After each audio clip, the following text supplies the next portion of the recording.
Hola, se cumplen 13 años de la grabación del disco más difícil que ha habido en la carrera del grupo Blur, que fue el famoso Think Tank de 2003. Este disco fue tan tortuoso y tan importante dentro de la carrera de Blur que prácticamente da para hablar durante 5 horas. Pero como no tengo tanto tiempo, vamos a lo importante. Lo primero es que es el único disco que se grabó sin Graham Coxon, su principal guitarrista, que acabó abandonando el grupo durante la grabación de este disco y que después volvería a unirse al grupo más adelante. Toda esta historia tan tortuosa empezamos porque Blur se junta después de separarse tras la grabación del 13 para seguir proyectos independientes. Sobre todo Damon Albarn, que fundaría Gorillaz, tuvo discos en solitario, hizo The Good, The Bad and The Queen y muchos otros grupos, y Graham Coxon tuvo una carrera bastante prolífica en solitario. El caso es que al final deciden juntarse para grabar un nuevo álbum y la entrada es bastante complicada. Se juntan en Londres en el estudio de grabación y no se habían visto en muchísimo tiempo. Entonces, esa primera reunión de los cuatro fue bastante tensa y bastante coja. Fue muy tensa porque algunos habían hecho declaraciones en entrevistas bastante fastidiadas, como Alex, que en una entrevista a la Q Magazine dijo "fuck you" a Damon Albarn 2 o 3 veces, lo cual le generó bastante controversia, y sobre todo porque Graham Coxon ni siquiera se presentó. Entonces fue una llegada muy tensa que, gracias al manager, que siempre ha sido un gran amigo del grupo, se siguió un poco solventar. Empezaron en la grabación y el objetivo del disco era bastante directa, y era hacer un disco bastante más comercial de lo que había sido el 13 de Blur y mucho más sencillo. No pretendían volver al Britpop, pero sí por lo menos hacer algo más accesible y sobre todo con un buen éxito en ventas. Ya tenían bastante material grabado del 13 y de cosas que habían hecho ellos por solitario en los últimos años cuando estaban separados, y un poco por ahí van los tiros. El problema viene que se tuercen bastante las tornas en torno a dos cosas. El primera es que el disco poco a poco va cogiendo bastantes tintes políticos, y la segunda es el papel que juega Graham Coxon dentro de este disco, porque aunque no estaba dentro del grupo Blur finalmente, dio bastante por saco. Empezaron la grabación sin él, entre otras cosas porque Graham Coxon estaba rehabilitándose de problemas de alcoholismo y de depresión por los que estaba muy mal, pero el grupo no lo sabía y él nunca se lo llegó a decir. Empezaron a grabar por su cuenta y un día Graham Coxon se presenta allí como quien no quiere la cosa, y el tío decide empezar a grabar con ellos. Teniendo en cuenta que Graham Coxon es el segundo pilar de Blur, pues ellos lo aceptaron bastante bien. El problema es que eso fue un auténtico desastre. Él estaba en pleno tratamiento de antidepresivos y sobre todo él estaba borracho todo el día, entonces tenía un montón de problemas y sobre todo un comportamiento bastante excéntrico, lo cual hizo que prácticamente era imposible trabajar con él. Tan tenso era que el manager acabó diciendo a Graham Coxon que se fuese del grupo y se marchase y los dejase trabajar tranquilos, a lo que el resto del grupo accedió porque la situación era prácticamente imposible.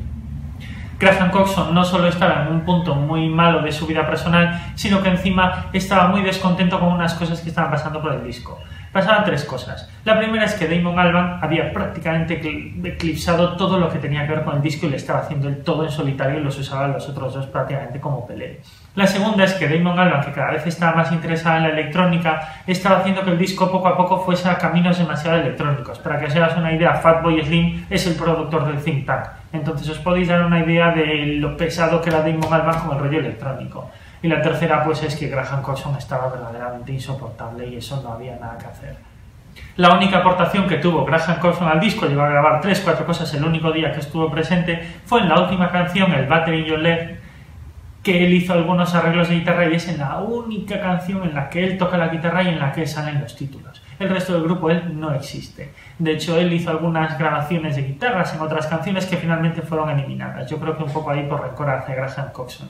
Como el disco fue cogiendo varios tintes políticos es curioso, porque Damon Albarn siempre fue una persona muy enfocada en actividades pacifistas. Él se presentó con la camiseta del No a la Guerra y en contra de las bombas cuando recibió el Grammy por el disco de Gorillaz, y sobre todo él había tenido algo que le había impactado mucho, y es que su abuelo había muerto hace poco recuperándose de una huelga de hambre con la que había protestado en contra de la guerra de Irak. Entonces eso lo dejó bastante impactado.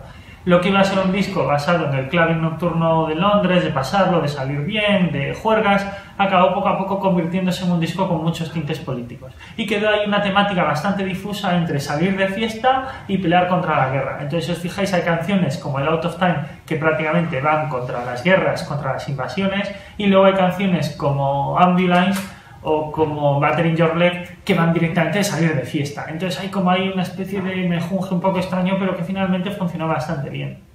El disco tuvo un enorme éxito de crítica, un montón de premios y la gente estaba tan hambrienta por material de Blur que se echó al disco y no se quejó. y la verdad es que todo tuvo bastante éxito. La gira fue un poco triste porque no estaba Graham Coxon, que siempre aportó mucho, y de hecho es un disco que prácticamente no tiene guitarras. Como curiosidad, lo más importante es que la famosa portada del Think Tank la hizo Banksy, pero el Banksy de verdad no está inspirado en Banksy, sino que es Banksy quien hizo esta portada y ganó bastante dinero haciéndola. Luego él, unos años más tarde, en una entrevista se arrepentía un poco de haberla hecho. Decía que lo hizo porque le hacía falta el dinero, porque pintar por las calles está bien, pero no te da de comer. Le pagaron mucho dinero por hacer lo que fue la portada del Think Tank y la contraportada del Think Tank, y la verdad es que la portada hoy en día es un icono de la historia de la música. Los singles que salieron con el disco todos tienen en sus portadas temáticas muy similares a esta, pero ya no las hizo Banksy, sino que la hicieron otros artistas y diseñadores gráficos. Entonces, es una buena oportunidad para cogerse este Think Tank, escucharlo otra vez y ver, por un lado, por qué no hay guitarras, porque Graham Coxon no estaba, escuchar el último Butter in Your Leg, que es la pequeñísima continuación que lleva a hacer Graham Coxon al disco, y escuchar esas dos temáticas entre discotequeras, no a la guerra, pacifismo, me voy de juerga, que le da un carácter un poco surrealista al disco. Para los más melómanos, como siempre, existió la versión CD, la versión en vinilo, pero como esto ya era la época en la que el vinilo estaba muy de capa caída, la gran edición no se hizo en vinilo, sino que se hizo en CD, y las primeras, creo que fueron 5 o 6 mil unidades, se hicieron en una edición CD en caja forrada de rojo, bastante chula. Yo creo que la tengo por aquí. Ah, mira, está aquí. Esta fue la edición más extraña que se hizo en el Reino Unido. Las primeras unidades se hicieron en portada forrada en rojo, que está guay, tiene algunas canciones inéditas, directos, estas cosas. Y bueno, la edición en CD que hoy en día se reeditó en el 2003 y que está en prácticamente todas las tiendas de discos. Entonces, ya sabéis, si os gustó le dais a like, si os interesa os suscribís y nos vemos otro día. Venga, chao.